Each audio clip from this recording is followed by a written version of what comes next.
En la revista de revistas hay un artículo sobre manejo de las infecciones superficiales, ustedes en dermatología. Para el programa de la universidad, las micosis superficiales las toca dermatología, ¿no es cierto? Entonces, para las especialidades infecciosas, esto también es nuestro, pero vamos a dejarlo. Entonces, una forma de tocar a nosotros sin que sea oficial es darles un artículo para que lo desarrollen sobre las micosis superficiales. Entonces, en el artículo vamos a estar, y el artículo es muy bueno. Y nosotros vamos a hacer lo que nos corresponde, digamos, de acuerdo a la facultad, de hablar de las infecciones fúngicas invasoras, ¿sí? Y vamos a enseñar qué son, y de las infecciones endémicas, ¿no? O micosis tropicales, como quieran llamarlos. Ya vamos a aprender las denominaciones. Ok. Entonces, siempre este esquema que les he dicho, ¿no es cierto? Estas actividades del sistema inmune son actividad antiinfecciosa, la actividad antitumoral y la actividad de tolerancia a lo propio. Cada una de estas actividades nos defiende de las infecciones, del cáncer y de las enfermedades autoinmunes respectivamente. Cuando estas actividades, una o más, no funcionan, estas personas en las cuales estas actividades no funcionan van a desarrollar más infecciones, más cáncer, enfermedades autoinmunes o alérgicas, no solamente en cantidad, sino también en riesgo de desarrollarlas con respecto a la población general, al inmunocompetente. Entonces, cuando falla estos sistemas, estas actividades, tenemos dos tipos de huésped, ¿no? Huésped inmunocompetente y inmunocomprometido. Y acá el sistema inmune para la actividad antiinfecciosa, recuerden que tenemos los tres componentes, ¿no? El componente fagocitario, el componente humoral, el componente celular. Sabemos ya que el componente celular es el comandante general de defensa, que a través del linfocito T4 maneja y controla todo el sistema inmune. Pero aquí lo vamos a poner cada uno individualizado para ver qué tipo de agente infeccioso controla cada uno de estos componentes. Y si sabemos que un hueso puede tener una falla de uno de esos componentes, nosotros nos podemos adelantar y ver que por falla inmunitaria puede estar en riesgo a determinados tipos de agentes infecciosos, y nosotros podemos tomar las medidas preventivas para disminuir el riesgo. O si ya tiene la fiebre o un foco, tomar las pruebas orientadas hacia esos gérmenes, y si necesitamos empezar una terapia empírica, orientarla hacia esos agentes a los cuales está en riesgo, con mayor riesgo de desarrollarlos o adquirirlos. Entonces, recuerden que el componente fagocitario a través de los neutrófilos nos defienden de las bacterias extracelulares no capsuladas y hongos levaduriformes y filamentosos. Entonces, si hay neutropenia, estos agentes infecciosos son los que con mayor frecuencia van a afectar. En el caso de inmunidad humoral, el linfocito B es el representante y produce las inmunoglobulinas. Si hay agammaglobulinemia, si hay hipogammaglobulinemia, si hay hipergammaglobulinemia,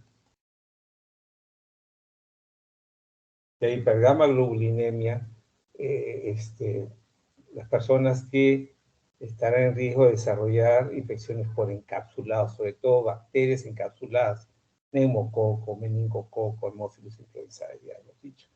En el caso de inmunidad celular representada por el linfocito T, principalmente el linfocito T4, controla microorganismos intracelulares y algunos extracelulares, como dijimos en las teorías. Y si hay la falla, por ejemplo, el SIDA, paciente con linfoma, obviamente desarrollará este tipo de infecciones, y nosotros deberemos tomar las medidas de caso. Ahora, si esto lo orientamos solamente a hongos, que es el tema que nos vamos a hablar, fíjense, entonces, componente fagocitario nos va a defender de hongos levaduriformes tipo cándidas, y las cándidas pueden ser albicans y no albicans, y de hongos filamentosos tipo aspergillus, tipo fusarium, tipo mucorales, ¿no es cierto? Entonces, el paciente neutropénico, yo debo esperar ese tipo de hongos, ¿no es cierto? Y la inmunidad celular levaduriforme, que sería Candida criptococo, Cándida y criptococo, hongos endémicos o dimórficos, que son los regionales, ¿no es cierto? Tipo Histoplasma capsulatum, Paracoccidia brasilensis, Porotritchengi, ya vamos a hablar, y oportunistas como Pneumocystis jirovesi. En la inmunidad humoral casi no debe haber infección por hongos, salvo que se agregue la inmunidad celular, se asocie. Cuando hay esa asociación, falla humoral y celular, sí, el hongo más frecuentemente asociado es un hongo encapsulado. ¿Cuál es? El criptococo. Criptococo neoformos.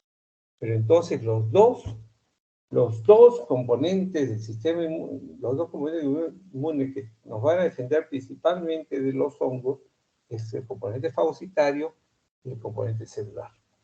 Pero uno diría, profesor, usted mencionó la cándida 2 veces, en una y otra, ¿sí?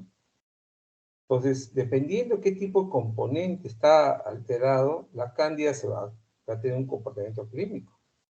Por ejemplo, si hay neutropenia, la cándida va a ser invasiva, se va a meter a la sangre, a los órganos profundos. Si la falla es linfocito T4 celular, la cándida se va a extender en las superficies. Entonces, fíjense qué interesante, ¿no? Y cuando un paciente con falla celular desarrollaría una candidiasis profunda, cuando además desarrolla falla fagocitaria, o sea, tiene neutropenia o tiene dispositivos vasculares que rompen la barrera, la piel, la mucosa, ¿no? Cuando se coloca catéteres vasculares, dispositivos vasculares. Entonces, qué interesante. Dependiendo, por eso la pregunta es, ¿qué tipo de huésped tiene el problema?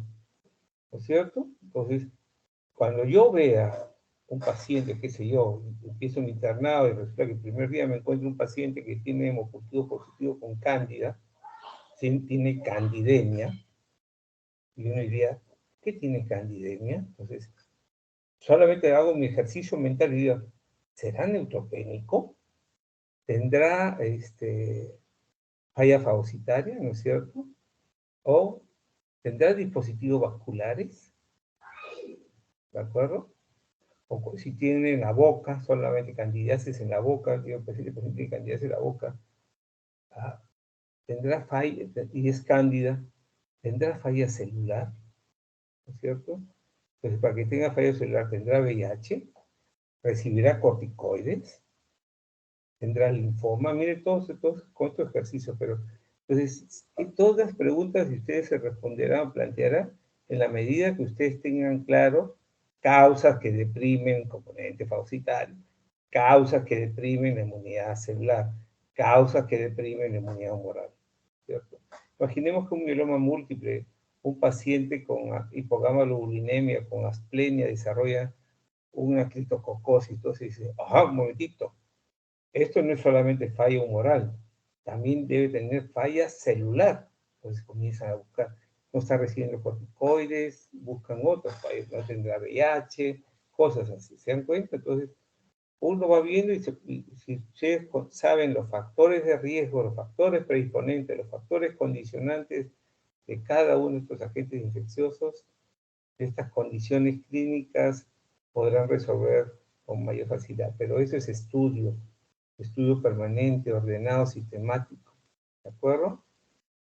Fíjense que si nosotros vemos los trasplantes de médula ósea, los trasplantes de células progenitoras hematopoyéticas, las etapas de estos trasplantes, los primeros 30 días hay falla fagocitaria, hay falla celular, hay falla humoral, pero la que predomina es la fagocitaria.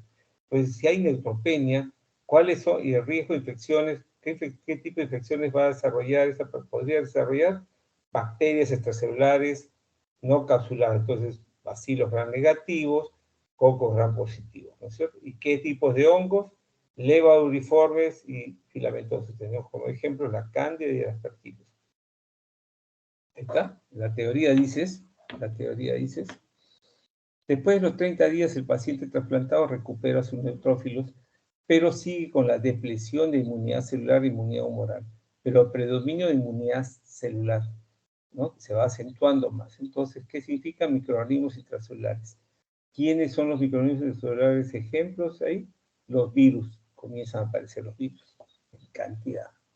Y después de 100 días, después pasa la tercera etapa del trasplante, todavía sigue la depresión de inmunidad celular y humoral, pero se deprime la humoral. Los linfocitos a veces van por los suelos. Por eso es que aparecen los microorganismos encapsulados. Entonces, por eso es qué tipo de huésped tiene el paciente. Pues ustedes encuentran, van a empezar su internado, van a piso y encuentran, qué interesante, un paciente que tiene neumococo en sangre. Es una bacteria por neumococo. ¿Por qué tiene neumococo en sangre? Una bacteria por neumococo. ¿No es cierto? ¿Tendrá falla humoral? ¿Qué tipo de falla humoral? ¿Será un gamma-globulinémico, hipogamma-globulinémico, un mieloma múltiple, una leucemia linfocítica crónica, un asplénico, un esplenetomizado, etcétera, ¿no? Y ustedes van a recordar que un encapsulado, la secuencia de un encapsulado es neumonía, bacteremia y meningoencefalitis, ¿no es cierto? Entonces, a ver cómo está el paciente. Veo su placa de tórax, ya tenemos hemocultivo, ver si es sensible a penicilina o resistente a penicilina, y evalúo la parte neurológica, si tiene signos meningios, cómo está, si está orientado, desorientado, ¿de acuerdo?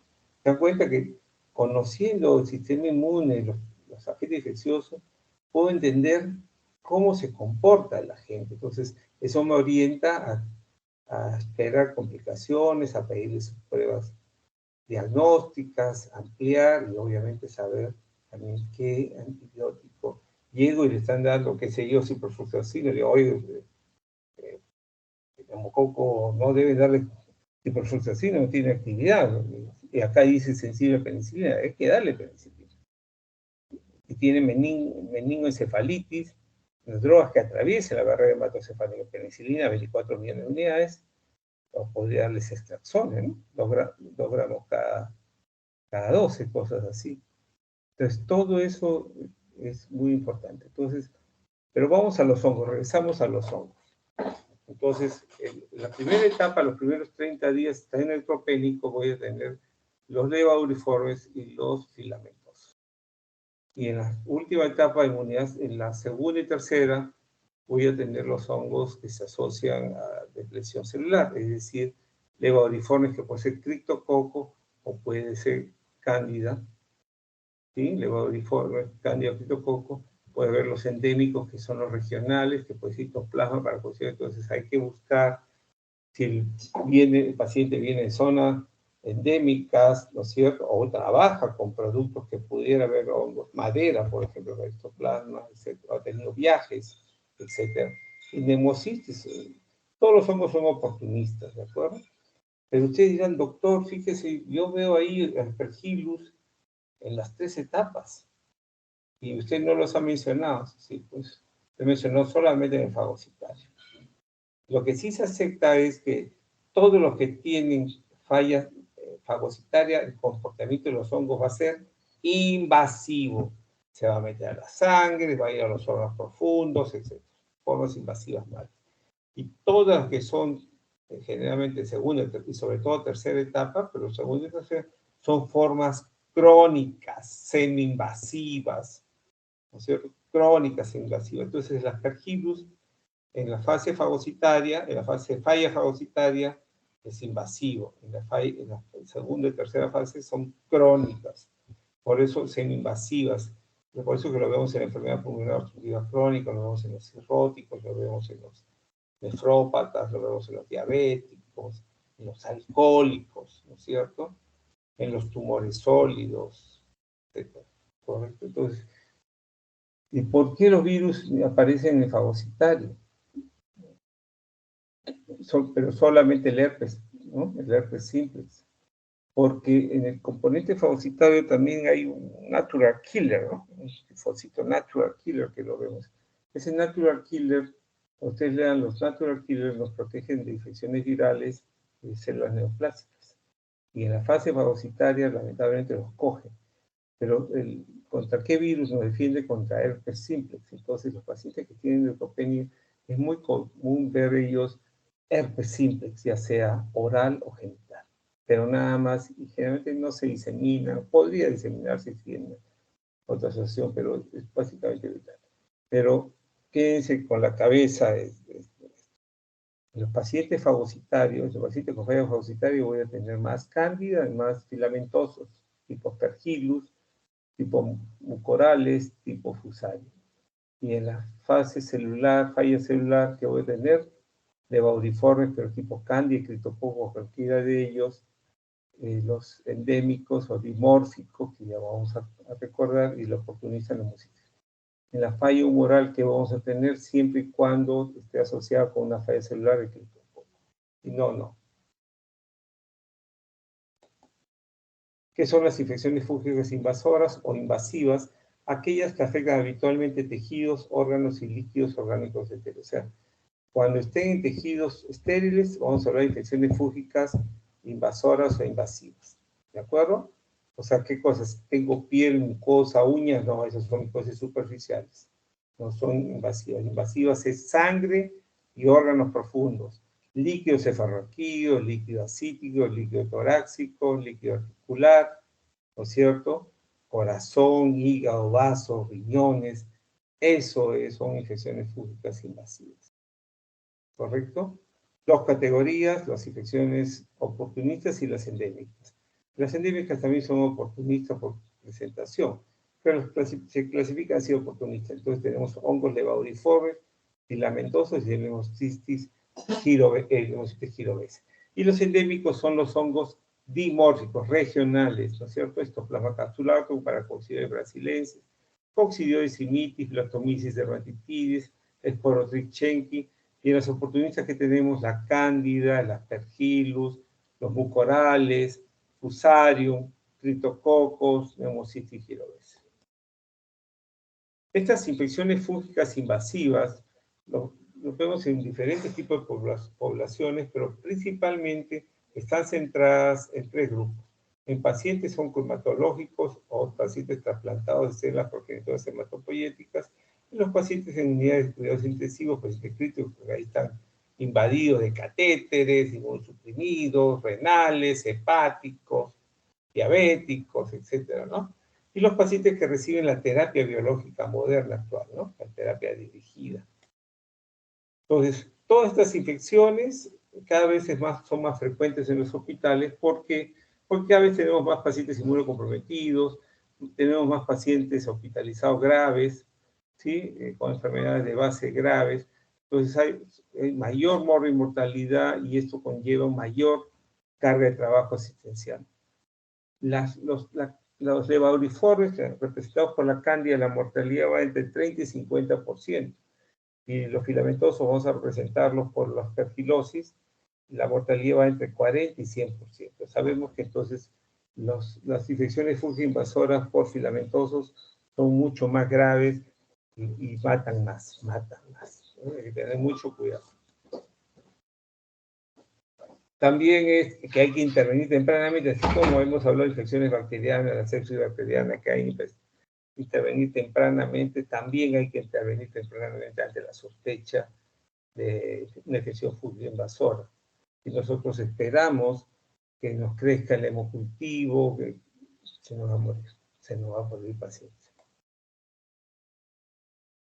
Hay una serie de factores de riesgo, factores condicionantes, factores predisponentes para infecciones, y eso hay que aprenderlos para las infecciones fúngicas invasoras en general, como para cada uno de los hongos, o para cada una de las deficiencias inmunológicas que predisponen a infecciones por hongos.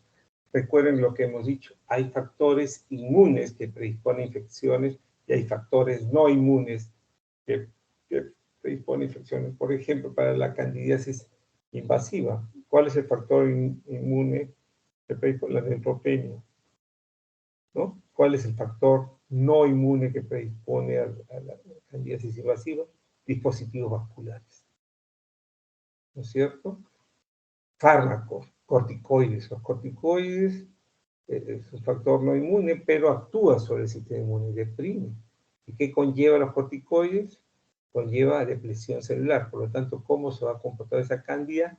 Candidiasis superficial, ¿no? Candidiasis superficial. ¿Correcto? ¿Qué es la candidiasis invasora o invasiva?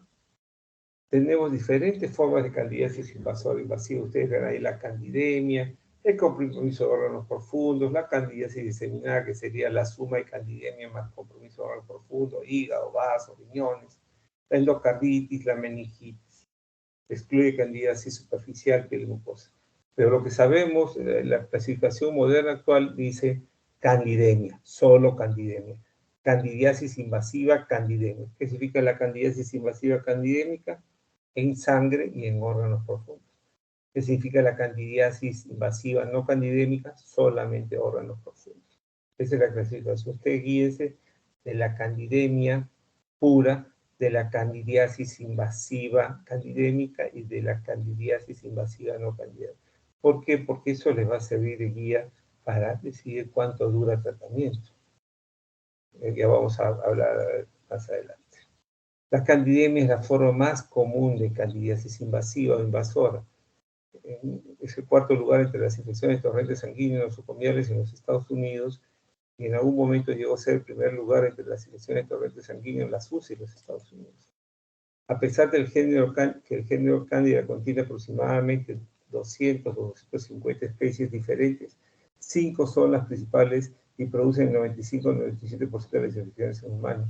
Tenemos Candida albicans, Candida tropicalis, Candida parapsilosis, Candida glabrata, Candida krusei. Y hay un sexto que apareció en los últimos años que se llama Candida auris, que es multidrogo resistente, sobre todo resistente al fluconazol, o sea, a los triazoles. También los polienes como fotericin también tienen cierto grado de resistencia y con menor resistencia las equinocandinas. ¿Qué otro comentario? Entre esas 5 habrá sensibles y habrá resistentes. ¿Correcto? Por ejemplo, la krusei es una resistente intrínseca al fluconazol. ¿Sí? La glabrata necesita altas dosis de fluconazol. La parapsilosis se cuestiona que podría tener cierta resistencia a las equinocandinas y la albicans tropicales son sensibles, pueden tener cierta resistencia. Lo último, acaba de salir hace unas semanas en el Clinical Infection Disease la nueva clasificación de algunas cándidas que han dejado de ser cándidas. Por ejemplo, la cándida glabrata ya no es cándida, es otro bicho. La cándida krusei ya no es considerada cándida, sino otro bicho, otra clasificación. ¿No es cierto? Y esto de alguna manera explicaría que antes estaba mal clasificado y explicaría por qué tenían resistencia intrínseca a las drogas y no se comportaban tanto como una cándida clásica. Nosotros dividimos las cándidas en albicans y no albicans. Y sabemos que las no albicans son más resistentes que las cándidas albicans. Y sabemos que las cándidas no albicans son digamos, las más frecuentes. La parapsilosis es la más frecuente en hospitales generales. Las tropicalis son más frecuentes en hospitales oncológicos. ¿Cuáles son las poblaciones de riesgo para candidiasis invasiva?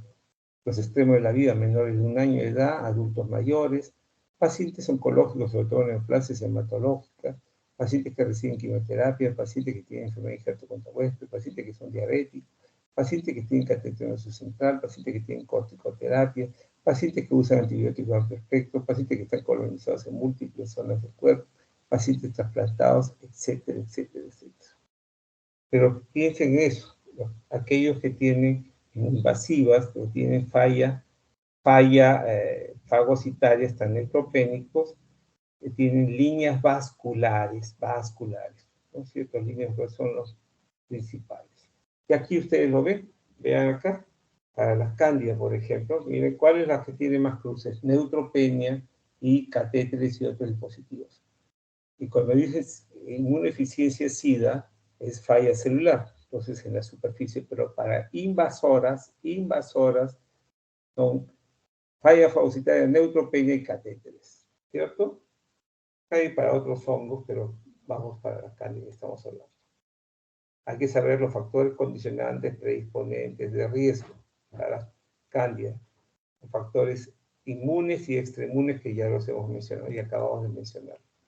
En pacientes neutropénicos sabemos que la candidiasis invasiva ocurre después de la primera semana, o sea, en la segunda semana generalmente es la presentación de estos hongos. La glabrata lo vemos sobre todo asociado cuando hay mucho antibiótico, uso de antibióticos al respecto, líneas vasculares, cuando en paraxilosis hay nutrición parenteral, y tropicales y cruceis los vemos en pacientes oncológicos, ¿no es cierto? Hay hongos, hay cándidas que son resistentes intrínsecamente a resistencia primaria o resistencia inducida, secundaria, ¿no es cierto? El fluconazol es crucei, rugosas son intrínsecas, glabrata necesita dosis más altas para ser sensible, Lusitanae, Guillermón y lipolítica, anaflotericin B, y de esas ya cambiaron también de nombre, la lipolítica ya dejó de ser cándida, Lusitanae me parece una de esas. Las equinocandinas, palapsilosis y glabrata también han desarrollado con el tiempo, con el uso, resistencia a las equinocandinas. Entonces, el mensaje aquí es, estas cepas aisladas, estas cándidas aisladas, estos hongos de león necesitan test de resistencia. Entonces hay que pedir y hay que ver que nuestros laboratorios estén equipados de la capacidad de darnos esa respuesta. La candidiasis invasora en Latinoamérica, este es un estudio del doctor Marcio Nucci, en diferentes hospitales, evaluaron candidemias, ¿no es cierto? Casi 50% de las candidemias de este estudio estaban en UCI, y el 22% eran en pacientes con cáncer, ¿no? Pero miren la mortalidad, 40%, o sea, está dentro de lo que se espera. En el estudio de la doctora Rodríguez, en 3 hospitales generales, fíjense que solamente el 27% fue Candida albicans, y la diferencia de Candida no albicans y la paraxilosis fue la más frecuente, ¿no es cierto? Fue la más frecuente. En nuestro hospital en neoplásicas tropicales es la Candida más frecuente, como mencionamos, ¿no? Y la que predomine con el tiempo, las cándidas no albicans son las más frecuentes en los hospitales. Miren la candidemia en el INE en diferentes estudios, en pacientes neutropénicos, ¿no es cierto? En pacientes neutropénicos, 73.8, 74% son no albicans, y la predominante es tropicalis, ¿de acuerdo? Tropicalis. Acá también tenemos, miren, otros estudios que se han realizado en el INE, el 77-78% son no albicans y lejos tropicalis es la más frecuente. En hospitales generales hemos dicho que son paraxilosis, ¿no? Acá igual en otros estudios. Este es un paciente que tuvo esta lesión de estima, que parecía émbolo séptico. Miren cómo están las esquimosis, ¿no es cierto? ¿Y qué resultó? Endocarditis por Candida tropicalis. Endocarditis por Candida tropicalis. Y mandaba émbolos. Y le hicimos fondo de ojo y ¿qué encontramos? Estos exudados, ¿no? Corioretinitis candidásica. Corioretinitis candidásica. Compromiso de órganos, estas lesiones hipodensas, tanto en el hígado como en el vaso, son infiltraciones micóticas, ¿no es cierto? Y acá mire el riñón lleno de cándida, ¿no? Candidiasis renal. Entonces, ¿qué podemos decir acá? ¿Qué podemos decir en la cándida, no es cierto? ¿Qué más hemos mostrado? ¿Y cómo hacemos el diagnóstico? ¿Qué les hemos enseñado para el diagnóstico? El dato epidemiológico, el cuadro clínico y los exámenes auxiliares. Entonces, en el dato epidemiológico, ¿qué voy a buscar? Factores condicionantes, factores predisponentes, factores de riesgo, ¿no es cierto? Es más el examen clínico que... Entonces, tenemos un diagnóstico presuntivo, ¿correcto? ¿Sí? Factores que puedo decir, pucha, no va a tener una candidemia, una candidiasis invasiva, porque he tocado las pruebas.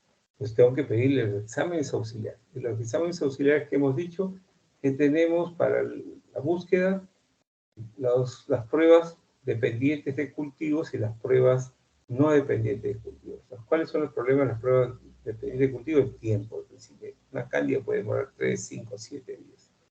Pero tenemos pruebas no dependientes de cultivos que pueden ser antígenos, anticuerpos o pruebas moleculares. Entonces, nuestros hospitales tienen que estar equipados para poder hacer pruebas moleculares, pruebas, ¿no es cierto?, de ARN, ADN, de antígenos, etc. Y tampoco no hay muchas pruebas son tan perfectas o seguras, ¿no es cierto? El beta de glucano, marcadores, el manano, antimanano, tenemos pruebas de espectrometría de masa con malditos, PCR, etc. T2, fíjense, hay una técnica que se llama T2, que es el principio de resonancia magnética, que no necesita el cultivo, sino de la sangre total, puede identificar la cándida, pero solamente 5 cándidas, de las 5 cándidas que yo les mencioné antes. Y la técnica es tremendamente cara, así que solamente creo que tienen unos cuantos hospitales eso. El resto de pruebas necesitan aislar la cándida, Cuando ustedes tengan, ¿cuál sería digamos, las medidas más importantes para estudiar cándidas, ¿no es cierto? Y ver qué tipo de forma clínica de candidiasis invasiva tiene. Entonces, imaginemos que ustedes están pasando visitas, están en visitas y el laboratorio les dice, ha crecido en el hemocultivo de tu paciente, en 2 hemocultivos pacientes, estructuras levaduriformes. Estructuras levaduriformes, entonces uno podría decir, diablo, a ver, ¿qué tipo de huésped es? Recuerda, entonces ustedes ponen así para enfocar. Estructuras levaduriformes en hemocultivo. La primera pregunta es, ¿qué tipo de huésped es? Entonces, inmunocompetente, inmunocomprometido. Imaginemos que es un paciente chocado, accidentado, posoperado, no tenía enfermedad de fondo, nada, y está lleno de catéteres, está con nutrición parenteral, fue operado, entonces probablemente estos son los factores de riesgo extrainmunes que de alguna manera también golpean la defensa, pero sobre todo las barreras, ¿no? Las barreras, catéter invasivo y el hongo ha entrado, ha ingresado, ¿no es cierto? Translocación bacteriana, translocación micótica, etc. Entonces, o es un paciente neutropénico, ¿correcto?, con fiebre que no responde a antibióticos y podría ser candidemia, ¿no? La candida.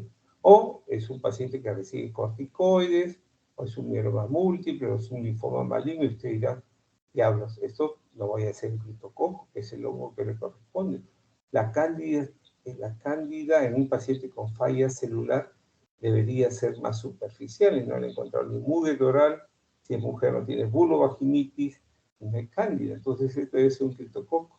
Entonces hay que pedirle al laboratorio que tome una muestra y que le haga una tinta china o le hace una búsqueda de antígeno en sangre y salió criptococo. Entonces fíjense cómo ustedes pueden adelantarse conociendo bien y haciendo esas deducciones. Entonces ganan tiempo y inician el antibiótico dirigido.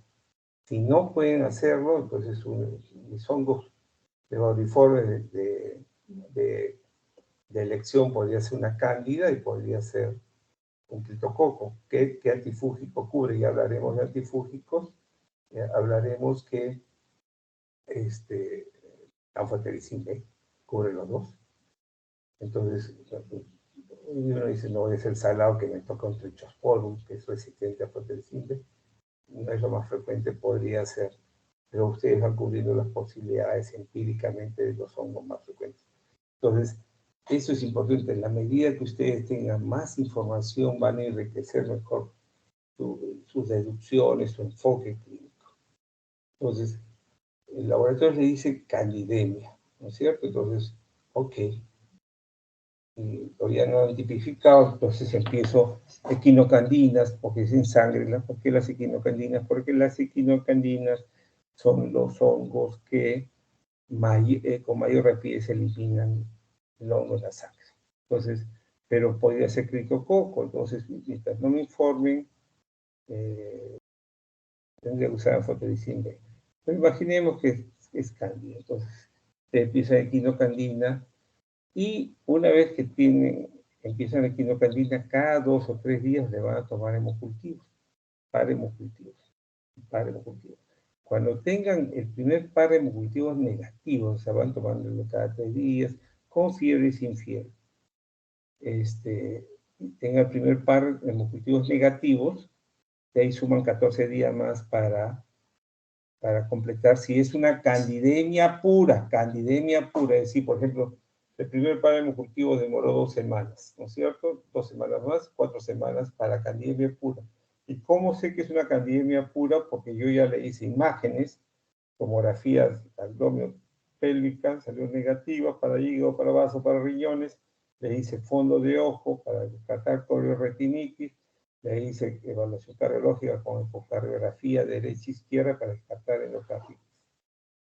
Si tuviera plata, le haría biomarcadores beta de glucano y salió negativo para, digamos, o puede ser positivo, y no es cierto, puede ser positivo, pero simplemente no me va a indicar que sea órganos profundos. Son las imágenes, la evaluación oftalmológica, cardiológica, y eso se llama el bundle para candidiasis invasiva. Los hemocultivos que hemos dicho, la ecocardiografía, la evaluación por cardio, la evaluación oftalmológica, los biomarcadores y las imágenes. Entonces, esas son las cosas que yo tengo que utilizar para el diagnóstico y para el seguimiento del tratamiento. Y ya vamos a hablar, cuando hablemos de drogas, el tratamiento ideal para las cándidas. ¿Ok? Pasamos a... ¿Alguna pregunta hasta acá, por favor? ¿Alguna pregunta hasta acá? No, doctor, sí se entiende. ¿Está claro o confuso? Ya voy metiendo cosas que hemos enseñado antes en eso. Les dije que estas son las herramientas. Lo primero que les enseño son las herramientas y ya voy para que ustedes vean cómo lo que se les ha enseñado en la primera etapa, cómo van entrando para ya cuando vemos patologías más complejas y cómo nos puede ayudar esas herramientas a enfocar a nuestros pacientes. Ahora vamos a aspergilosis invasiva o invasora. De ahí tenemos el fumigatus, es el más famoso, el terrius es resistente a fotericin B. Hay aspergillus fumigatus y aspergillus no fumigatus, los clasificamos. Hay complejos, hay una serie de clasificaciones y que pueden ser resistentes a triazoles o a fotericin B principalmente, ¿no? ¿Ok? Las aspergilosis invasivas ingresan en el pulmón y el primer foco normalmente es en pulmón, ¿sí? Y a partir de ahí pueden ir a otros órganos, meterse a la sangre y viajar hasta el sistema nervioso central principalmente, ¿correcto? Cuando ingresan por vía respiratoria, pueden quedarse en senos paranasales y tener las rhinosinusitis por aspergillus flavus, tener las aspergilosis pulmonares invasivas, meterse a la sangre, meterse a los vasos sanguíneos, trombosar los vasos sanguíneos y producir necrosis en el pulmón, o viajar a distancia y producir necrosis en otros órganos. Les gusta meterse al sistema nervioso central y producen lo que se llama la aspergilosis crónica, aspergilosis granulomatosa cerebral, ¿no es cierto? Y la mortalidad puede ir por encima del 100, entre 40 y 100%. Los factores de riesgo, factores predisponentes, factores condicionantes, vamos a dividirlo en pacientes no oncológicos y oncológicos. En los oncológicos, ¿cuál es el factor de riesgo más importante para aspergilosis? La neutropenia. La neutropenia menos de 500 por más de 10 días. Por más de 10 días. ¿No es cierto? Más de 10 días. Ese es el factor de riesgo más importante. Y digamos, en no cáncer, corticoterapia, 0.3 miligramos por kilo por día, más de 3 semanas. Sí, prednisona o su equivalente. Entonces, si yo le doy prednisona 0.3 miligramos por kilo por día, es una persona de 60 kilos, 18 gramos, 18 miligramos, 20 miligramos diarios, por más de 3 semanas, factor de riesgo para aspergilosis. Hay otros factores que ustedes lo están viendo, pero graben eso principal. En pacientes oncológicos es la neutropenia, en no oncológicos es la corticoterapia, un paciente con enfermedades autoinmunes, un paciente que tiene pénfigo, un paciente, ¿de acuerdo? Y otras que necesiten corticoterapia. Entonces, siempre esta posibilidad. Y en caso de los pacientes oncológicos, después de 2 semanas son las infecciones filamentosas generalmente aspergillus, ¿no? El aspergillus es difícil diagnosticarlo, hay que sospecharlo, entonces podemos tener aspergilosis probable, aspergilosis probada, ¿no? La probada generalmente tenemos que demostrar el hongo, tener la pieza, el cultivo de zona estéril, si no es contaminante, colonizante, etc. Entonces tenemos que haberlo cogido del hígado, del vaso, ¿no es cierto?, de un órgano del cerebro, aislarlo de zona estéril. Y probable nos indicaría a través de los biomarcadores que ya vamos a mencionar, ¿ya? Ustedes van a ver lo que se llama aspergilosis posible. Eso no existe, pues puede ser cualquier cosa. Entonces, vamos a ver.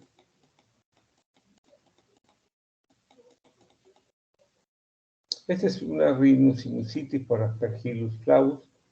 Y obviamente, miren cómo es un paciente con leucemia mieloide aguda. Y miren, perforó el tabique. Hemos dicho que el Aspergillus le gusta meterse vasos sanguíneos, le gusta producir trombosis. Entonces, todo lo que va después del trombo no hay sangre. Entonces, el tejido muere, necrosis, se perfora. Y eso ocurre también en los pulmones. Ustedes ven en la imagen derecha acá, eso se llama el signo del halo. Esto blanquito es infarto pulmonar. Y al ver el infarto por obstrucción de los vasos sanguíneos por la cifa de los hongos, produce necrosis, ¿no? Necrosis. Y acá ven como un halo, ¿no? Un halo, ese halo es la hemorragia. Y todo esto se llama el signo del halo. Si le sacamos el pulmón y hacemos el estudio anatomopatológico, esta es la zona de necrosis, esta es la zona hemorrágica, porque ocurre la obstrucción, y todo lo que está antes de la obstrucción, la sangre va avanzando, pero no circula, entonces el vaso se va hinchando y se rompe la hemorragia. Y si yo hiciera una biopsia entre el tejido necrótico y el hemorrágico que vemos acá, las cifas que han obstruido el vaso. Esto es la imagen del signo del halo. El signo del halo, ¿no es cierto? Y vean acá, esto es el árbol en brote. Nos han enseñado el árbol en brote tuberculosis, pero inmunocomprometidos pueden ser otras cosas. Dentro de ellas, aspergilosis pulmonar invasiva. Entonces, esto es para ver la historia natural de la aspergilosis pulmonar invasiva. Recuerden que la aspergilosis ingresa por inhalación. Entonces, el órgano blanco principal primario es el pulmón. Entonces, miren todas las lesiones, las imágenes radiológicas, tomográficas que podemos ver. Podemos ver bronquiectasias, árbol en brote, vidrio esmerilado, el signo del halo, el signo del halo, ya hemos dicho. Puede ser consolidaciones, cavidades, aire creciente. Y el Aspergillus vive en 2 sitios. Tenemos 2 comportamientos. El comportamiento bronquial, o sea, vive en los bronquios, y el comportamiento angioinvasivo. ¿Qué es lo que hace el Aspergillus que está en nuestro pulmón, que coloniza nuestro pulmón, que invade nuestros bronquios, ¿no es cierto? Se vuelve angioinvasivo, agresivo. Es el sistema inmune. ¿Qué cosa principalmente? Neutropenia, componente fagocitario no controlado. Entonces, mientras nuestros neutrófilos están bien, van a controlar los aspergillus. Entonces, solamente vivirá y se replicará en los pulmones, en los bronquios. Pero a la medida que esta función fagocitaria ha disminuido, el hongo pues es oportunista, mira y se transforma en formas agresivas, hifas, y obviamente invade el vaso, ¿no es cierto? Pero miren qué aparece ahí, un biomarcador, que se llama galactomanal. Galactomanal es un componente de la pared del hongo. Y a medida que el hongo se replica, vamos a poder detectar galactomanal. Entonces, el galactomanal es un biomarcador que me dice el hongo se está replicando. Entonces, si yo hago una broncoscopía y hago un lavado bronquial y busco galactomanano, si yo tengo aspergillus, voy a tener galactomanano positivo. Obviamente va a haber un corte. Entonces, ese corte me va a decir, ok, este corte es significativo, hay que tratar. ¿No es cierto? Pero si se ha metido en angioinvasivo, que eso, para que ocurra eso, el paciente tiene que estar neutropénico, entonces yo voy a medir el galactomanano en sangre. Pues cuando yo tengo galactomanano en sangre positivo, y miro a mi paciente, es un neutropénico, efectivamente yo tengo que creer que hay. Ahora, es solamente para aspergillus, generalmente aspergillus, pero hay otros hongos como Fusarium que puede dar también galactomanano positivo, etc. ¿Correcto? Pero lo que deben entender acá, que en el caso de aspergillus, puede estar bronquial o puede ser angioinvasiva. Cuando es angioinvasiva, el biomarcador galactomanano va a ayudar mucho para el diagnóstico. Pero siempre mirar el huésped. Estas formas las vamos a ver en los pacientes con leucemia aguda, en los pacientes trasplantados, principalmente que tienen neutropenia, falla fagocitaria. ¿De acuerdo? Ahora, entonces, ¿qué otras cosas podemos decir de aspergillus? El aspergillus puede producir daño en el ser humano de diferentes formas. Una de las formas es lo que se llama la colonización saprofítica. Es decir, por ejemplo, si yo tuve tuberculosis y tengo un hueco en el pulmón, me quedo como secuela un hueco, o yo tengo mis senos paranasales, o tengo el tímpano perforado y el hongo por contaminación del ambiente puede entrar en los senos paranasales, puede entrar en mi oído, o puedo respirar y se queda entra al hueco del pulmón. Y ahí comienza a replicarse como si fuera como es una aspergilosis, una forma clínica bronquial, se reproduce y forma la bola fúngica, ¿no? Como si esa aspergilosis se llama aspergiloma, entonces puede tener afección del pulmón, en el oído, puede tener senos paranasales. Entonces, eso se llama la forma colonización saprofítica. Hay que operarlo.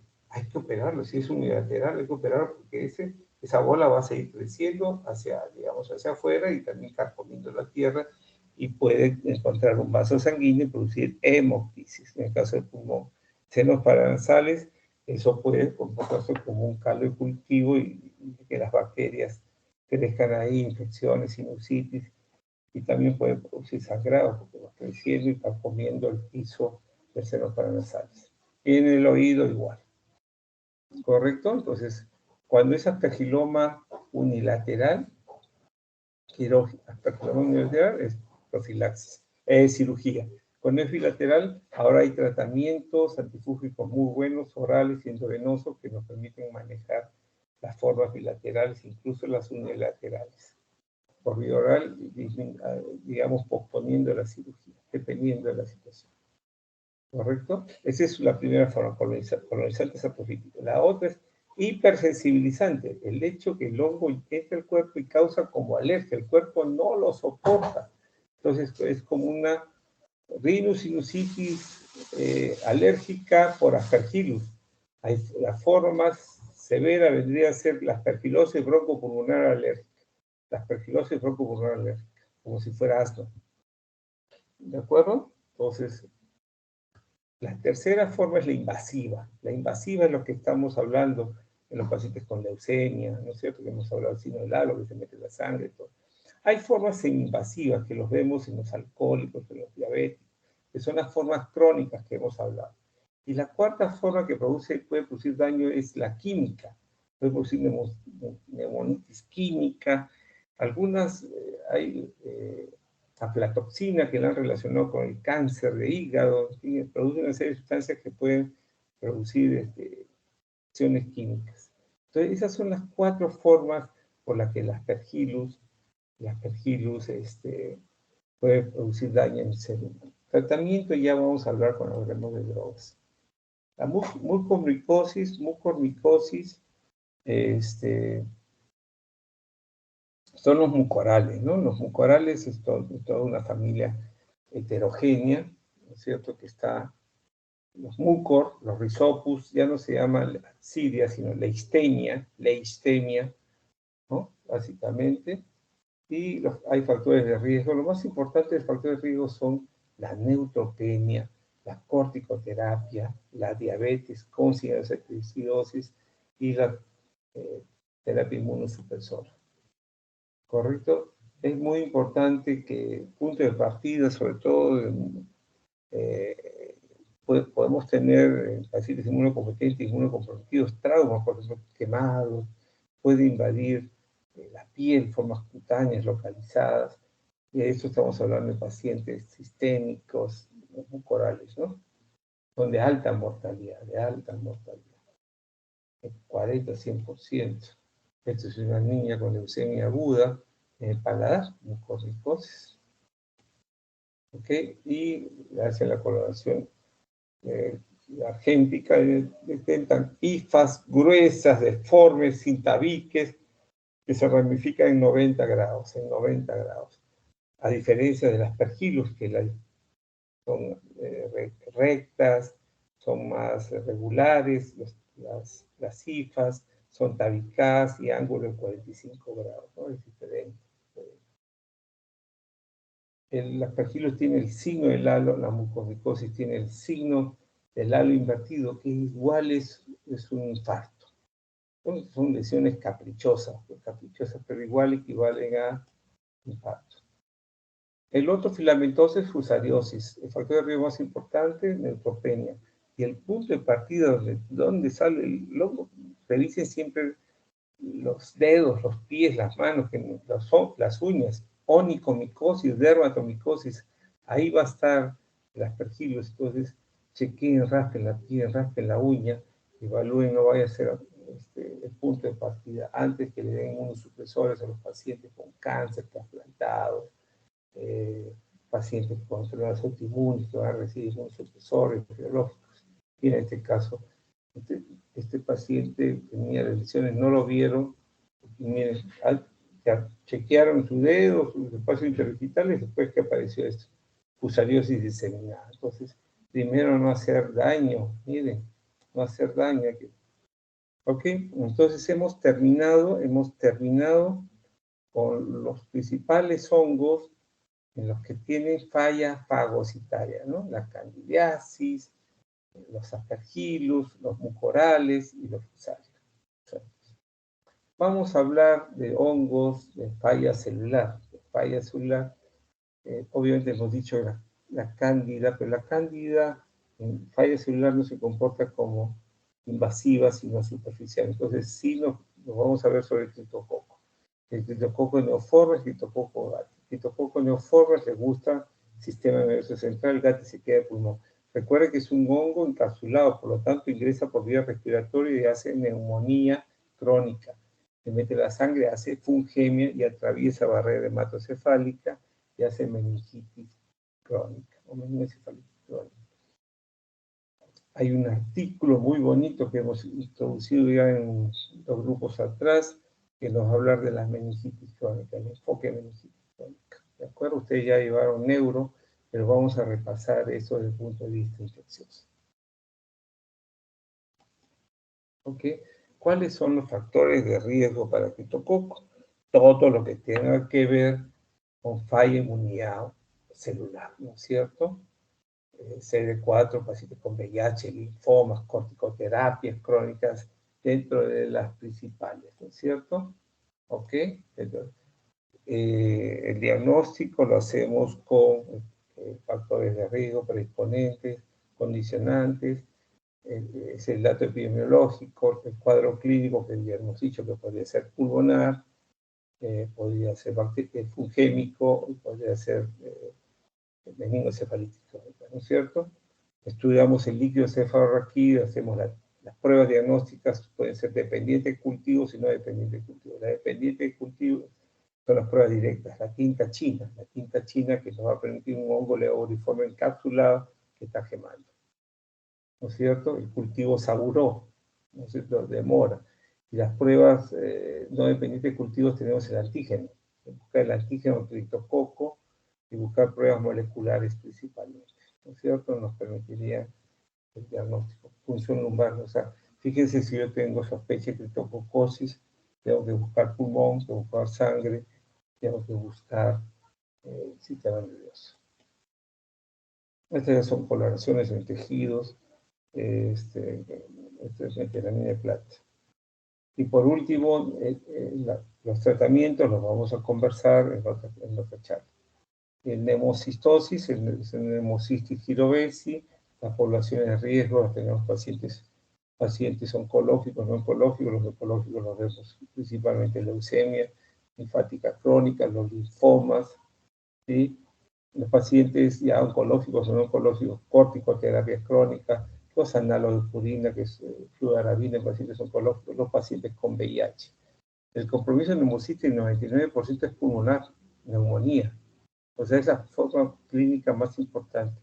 La mortalidad puede llegar al 50% en no VIH, en no VIH.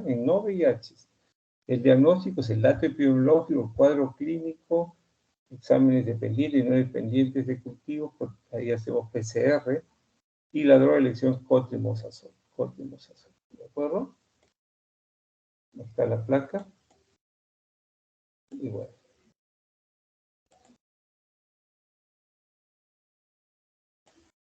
Preguntas.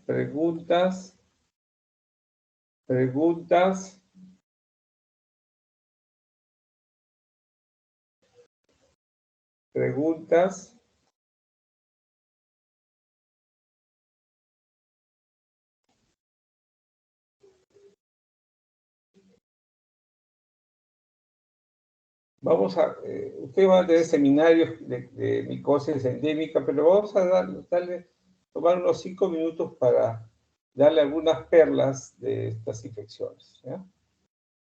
¿Ok? Ya, doctor. Está bien. Entonces, las micosis superficiales las vamos a ver en un artículo. Entonces, tenemos estas definiciones, micosis subcutáneas y micosis profundas. Estas micosis subcutáneas y micosis profundas son por hongos endémicos, por hongos dimórficos. Recuerden que hemos tenido hongos levaduriformes, hemos dicho hongos filamentosos y hemos dicho hongos dimórficos. Los dimórficos, recuerden cuáles son, que son levaduriformes en el huésped, ¿no? Y los filamentosos en el ambiente, ¿no? Tienen esa forma, son como si fueran bisexuales, ¿no? Hombres, mujeres, no por el sexo, sino me refiero que patean con 2 pies, ¿no? Cuando están en el ser humano son levaduriformes y cuando están fuera del ser humano son filamentosos. ¿Correcto? De eso vamos a hablar. Entonces, ¿cuáles son las características de las micosis profundas llamadas también sistémicas? Primero, estas micosis profundas sistémicas son producto de hongos dimórficos. Segunda característica, ingresan por inhalación, o sea, entran por la vía respiratoria alta. Por lo tanto, el órgano primariamente afectado, los órganos primariamente afectados son los pulmones, ¿de acuerdo? En cuarto lugar, ¿cómo se diseminan estos hongos después de estar en el pulmón? Generalmente por vía hematógena. Y en quinto lugar, muchos de estos hongos pueden regresionar espontáneamente. Entonces, esas son las 5 características que ustedes tienen que recordar. Micosis profundas o sistémicas por hongos dimórficos. Ingresan por inhalación. Órganos primariamente afectados, los pulmones. Se diseminan por vía hematógena y regresionan espontáneamente. Entonces tenemos blastomicosis, la coccidiomicosis, la cistoplasmosis y la paracoccidiomicosis, ¿no es cierto? Entre otros hongos que producen micosis profundas o sistémicas. ¿Correcto? Esto es un paciente con VIH que hizo histoplasmosis. Fíjense en estas lesiones en el cuello como si fueran las escrófulas de tuberculosis, ¿no es cierto? Pero en este caso son histoplasmosis. O esta imagen calcificada, uno podría ser TB calcificada, pero es histoplasmosis calcificada. ¿Ok? La paracoccidiomicosis le gusta con compromiso mucoso y sobre todo el límite mucoso cutáneo, ¿no? Y luego cuando se cura, cicatriza la boca, miren la boquita de cocodrilo que tiene de abajo, ¿no? Cicatrizar. O el famoso, la úlcera en sacabocada en el paladar de los pacientes. Miren, no tienen ni dientes. Recuerden que la gente con las raíces, con los palitos, las ramas, se limpia los dientes o las hojas, se limpia el año después de fecar, y entonces en esas hojas, en esas ramitas está el hongo, y se queda en esa zona y produce pues, que pierda las piezas dentarias, produce esta úlcera, y también el equivalente a nivel anorrectal, ¿no es cierto? Entonces esto pareciera tuberculosis, con cicatrices, lesiones, ganglios, pero eso es una paracosidad de micosis. La idea simplemente, no quiero ahondar en el tema porque no es la finalidad, simplemente hacerles estos tips que deben considerar. Esta es una paracosidiosis. Cuando hablamos de micosis subcutáneas o por implantación, ¿de acuerdo? O por implantación. Son hongos dimórficos. La forma que ingresan al organismo es por implantación, por un trauma, ¿no es cierto? Por un trauma, por ejemplo, las espinas de las rosas, me hago una herida, una rama que me atraviesa la piel, me hace una herida, entonces por trauma, por implantación. ¿Cuál es el órgano, los órganos primariamente afectados? Tejido blando, piel, epidermis, dermis, sobre todo tejido subcutáneo porque penetra la espina, entonces por eso se llama micosis subcutáneas o por implantación. ¿Cómo se dice? Cuarto, ¿cómo se disemina? Se disemina por vía linfática, por contigüidad, o sea, los tejidos que están vecinos, cercanos vecinos, ¿no? Y no regresionan espontáneamente. Entonces, repito, las micosis subcutáneas o por implantación, por hongos dimórficos, por implantación, por trauma, piel, tejido celular subcutáneo, se disemina por vía linfática o por contigüidad y no regresiona espontáneamente. ¿Qué tenemos acá de hongos? Cromoblastomicosis, esporotricosis, la feomicosis cutánea, lobomicosis, micetoma, rinopolidosis. Ustedes creo que van a hacer esporotricosis y de las anteriores van a desarrollar histoplasmosis y paracosidad y micosis, si no me equivoco en los seminarios. Entonces, esta es una forma de esporotricosis cutánea fija, ¿no? Este es el laboratorio, las margaritas, pero la idea es esto. Entonces, quería dejarles estos tips, ¿correcto?